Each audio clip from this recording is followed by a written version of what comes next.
प्यारे बच्चों नमस्कार, मैं हूं रोशन और आप देख रहे हैं TMR संस्कृति विद्यापीठ। आज की इस क्लास में हम पढ़ने जा रहे हैं व्याघ्र पथिक, व्याघ्र और पथिक की कहानी।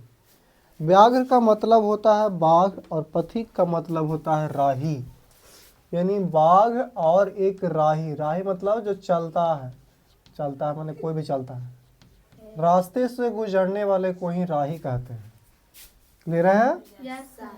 तो ये कहानी है एक बूढ़ा बाघ था जो हाथों में सोने का कंगन लेकर के, अब उसमें रियल हो कि ना हो पता ना, लेकर के, ठीक है, लोभ में फंसाने के चक्कर में, ताकि मेरा जो भोजन हो आसानी से प्राप्त हो, इस चक्कर में आसानी से हो, एक चबूतरे के किनारे या नदी के किनारे बैठे हुआ है, ठीक है, जिसमें एक व्यक्ति लोभ के कारण फंस जाता है और अपने जान को गवा देता है। इसलिए कहा गया लोभ वापस करना। मतलब कहानी खत्म हो गया, जा हो गया, 5 लाइन हो गया। देखते हैं व्याघ्र पथिक पाठ को 5 वाक्यों में परिचय देना। तो सबसे पहली बात, ये जो कथा है, कथा बोले तो कहानी है, नारायण पंडित द्वारा लिखा गया है। किनके द्वारा हुआ? नारायण पंडित द्वारा। यह कथा नारायण पंडित द्वारा लिखा गया है और एक उनका सुप्रसिद्ध ग्रंथ है नीति कथा ग्रंथ। नीति मतलब क्या करना चाहिए क्या नहीं करनी चाहिए, है ना, मतलब जैसे नैतिकता होती है मोरल साइंस में, है ना, बड़ों का आदर करो, छोटों का को दुलार दो, इस तरीके से। तो ठीक वैसा ही होता है नीति कथा ग्रंथ। क्लियर है? नीति कथा ग्रंथ है जिसमें नाम है हित उपदेश। हितोपदेश लिखा हुआ है, लेकिन उसको तोड़ेंगे तो हित उपदेश होगा, मतलब किसी के हित के लिए दिया गया उपदेश। क्लियर है? और हित उपदेश में क्या होता है कि उसमें जानवरों के माध्यम से आपको सिखाया जाता है। जैसे आप लोग पढ़े होंगे बिल्ली मौसी वाला और लोमड़ी वाली कहानी, उसमें बताया गया होगा कि एक दूसरे से झगड़ोगे तो तीसरा फायदा उठा लेगा। और कौए की कहानी पढ़े होगे, कौए और लोमड़ी की, काऊ काऊ किया गिर गया। कौए और घड़े की कहानी की, प्यासा कौआ, है ना। तो उसके माध्यम से सिखाया जाता है कि जानवरों के माध्यम से, पशु पक्षियों के माध्यम से कहानी के द्वारा दिया गया है, ताकि उसको पढ़ना और मज़ेदार लगे, है ना, क्योंकि सबको कहानी सुनना मज़ा लगता है, अच्छा लगता है। तो नारायण पंडित द्वारा रचित नीति कथा ग्रंथ के हित उपदेश से लिया गया है, जिसका पहला भाग है, कौन सा भाग है? पहला भाग है मित्र लाभ। क्या भैया? मित्र लाभ। वहीं से लिया गया है, यह संकलित है। क्लियर है? इस पाठ में बताया गया है कि लोभ के जाल में, क्योंकि टोटल कहानी लोभ के कारण है, लोभ के जाल में फंसकर कोई भी व्यक्ति का जैसा दुर्दशा होता है, दुर्दशा मतलब बहुत ही खराब स्थिति, तो लोभ के जाल में जब कोई व्यक्ति फंस जाता है तो उसकी अंततः स्थिति होता है कि न जीने के लायक न मरने के लायक। क्लियर है? इसी का वर्णन किया गया है। तो सेकंड हो गया। थर्ड है कि इस कथा में किसकी कहानी भैया? बाघ के जाल में फंसकर एक लोभी व्यक्ति या लोभी पथिक, पथिक मतलब राही यानी चलने वाला, है ना, आसानी से मारा जाता है। 5 पाके में कहता जाइए, अगर आपको सोने का कंगन चाहिए तो पहले नहा करके आइए। तो उसके लिए भी प्रलोभन दिया था क्या कि अब देखो हम सुधरल हैं, पहले हम जवानी में खूब रार रोहिया थे, मैंने समझ रहे हो ना, बहुत खतरनाक थे, सबको मार मार के खा जाते थे। तब एगो साधु बोला कि ठीक है, क्या बोला कि अगर आपको शांति चाहिए, ठीक है, तो दान करो, दान का काम करो, बोलता है ना पंडित जी, दान करो। तो वैसे लिए हम तो हमारा का बूढ़ा हो गया, हाथ नाखून उखून सब उखाड़ पुखाड़ गया है, सब कमजोर हो गए, कैसे तोरा मार के खाएंगे बताओ भला। तो बेचारा फंस गया जाल में, है ना। फिर डायलॉग बोलेगा फंस गया सीएम, है ना। तो वैसा ही उसके साथ भी हुआ। वो फंस गया तो बोला कि ठीक है, अब सोना का कंगन है तो हमको ऋषि मुनि दिए हैं, तो जाइए नहा के आइएगा ना, ऐसे आइएगा। और नहाने गया तो बेचारा पाके में फंस गया।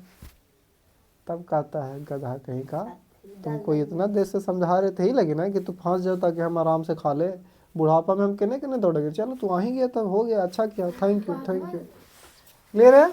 तो फंस गया बेचारा। अब फंस गया तो उसको आसानी से मार, बस आराम से खाया।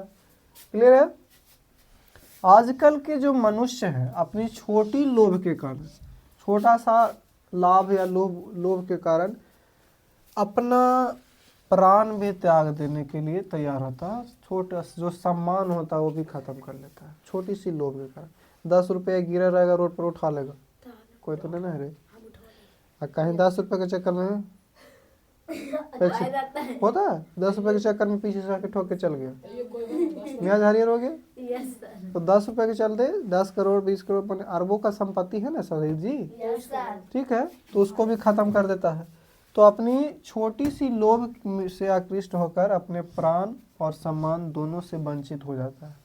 अतः व्याघ्र पथिक पाठ से हमें यह शिक्षा मिलती है कि लोभ पापस्य कारणम, मतलब लोभ किस चीज का कारण होता है, पाप का कारण होता है। इसलिए लोभ नहीं करना चाहिए। क्लियर है। किसी को पाने की चाहत अलग चीजें है, लेकिन किसी को है ना, किसी के चलते लोभ करना कि जैसे फलना बाबू के पास है तो हमरो पास रहते हैं, ये चाहत है। लेकिन ये गलत है कि आप उसके चलते उसके यहाँ से लेके चले आइए या उसको टॉर्चर करिए। जैसे बहुत सारा तुम लोगों में होगा कि साथ साथ में सब पढ़ रही है, अब वो दोनों में जलन होगा कि कुछ ज़्यादा कहे जाना है, वो अगर कॉपी कभी फाड़ देगा, उससे दोस्ती नहीं करेगा, मैंने बहुत प्रकार से प्रताड़ना करेगा, तो ये दिक्कत होती है। लड़ाई आपको खुद से करनी है, किसी और से करोगे तो जीत जाओगे, लेकिन खुद की लड़ाई जीतना संभव नहीं होता। इसलिए खुद से लड़ो ताकि हम जीत पाए खुद से, और जिस दिन खुद से लड़ना सीख गए दुनिया पर राज करोगे। ठीक है। इसलिए खुद के बंधनों को तोड़ो, किसी और के बंधन तोड़ने की जरूरत नहीं है। ठीक है, समझ में आ गई। तो अंततः बात क्या हुआ, ये 5 लाइन में हमको डिफाइन क्यों करना है, तो बाघ और पथिक के माध्यम से सीधा सा संबंध हुआ लोभ से, कि लोभ हमें करना ही नहीं चाहिए। अब वो कहानी जो पढ़ा आसानी से लिख देगा, 5 वाक्य ही लिखना है, लेकिन पर्वत लगता है लिखे में 5 वाक्य को। क्लियर है। भाषा का आपको समझ में आ गया। समझ में आया तो दोस्तों के साथ शेयर करें। और कोई चीज कैसे करेगा, कहानी में जो आया जैसे पढ़े थे ना बुआ के, बस तुम लिख देना। क्लियर है। हाँ, जो याद लिख सकते हैं। हाँ, उसमें जो मान लिया अगर सीख गए तो बढ़िया बात है कि आप इसी को अच्छे से, कि नारायण पंडित द्वारा लिखा गया, पहले लेखक का नाम, कहाँ से ले गए तो नीति कथा ग्रंथ से, कहाँ से ले गए तो हित उपदेश से, हित उपदेश के कहाँ से तो पहले भाग से, पहले भाग में कुछ है तो मित्र लाभ है, मानी कनेक्टेड पूरा। कि नारायण पंडित नीति कथा ग्रंथ लिखे थे और उस नीति कथा ग्रंथ में हित उपदेश लिखे थे, और हित उपदेश के पहला भाग में लिखे थे मित्र लाभ। ऐसे है जैसे कि 10वां पढ़ाई कर रहा है, तो 10वां में फिजिक्स केमिस्ट्री बायोलॉजी, अब पहले छोड़ो साइंस है, साइंस के 3 गो बेटा में पता लगली, फिजिक्स केमिस्ट्री बायोलॉजी। अब फिर उस साइंस में भी 5-6 चैप्टर हो गए, प्रकाश का प्रवर्तन, इस तरीके से। तो बस वही कनेक्टेड है पूरा भी, कि नारायण पंडित लिखे कौची नीति कथा ग्रंथ। ठीक है। उसके बाद नीति कथा ग्रंथ के कौन सा, हित उपदेश, और हित उपदेश रे, हित उपदेश के प्रथम भाग में कौची लिखे थे, मित्र लाभ। वहां से लिया गया, डायरेक्टली आप बोल सकते हैं कहाँ से लिया गया है, मित्र लाभ से लिया गया। इस पार्ट में क्या दिखाया गया था, तो लोभ का है ना, लोभ के कारण एक बाघ, बूढ़ा बाघ से कौन मारा गया, बूढ़ा बाघ से कौन मारा गया, जवान एकदम मजबूत बलवान, कौन, राही पथिक। सोच लो, एक बुद्धि लगाया बाघ ने, और जब बुद्धि ना हो तो आप कितना ताकतवर क्यों ना हो जाए गया। हाथी बड़ा हाथी उतना बड़ा होता है, तब एक छोटी सी सूंड में चींटी हिल करके उसका औकात बताया था। चींटी मतलब जो भी है, ठीक है, छोटा था, सूंड में हिल करके औकात बता दिया था। इसलिए कभी भी किसी को छोटा ना समझे, बात अलग हो जाएगी। चलिए मिलते हैं नेक्स्ट वीडियो में, तब तक के लिए देखते रहें, सीखते रहें, समझते रहें, और समझ में आए तभी दोस्तों के साथ शेयर करें और सब्सक्राइब करना ना भूलें। धन्यवाद। जय हिंद, जय भारत। ऐसे ही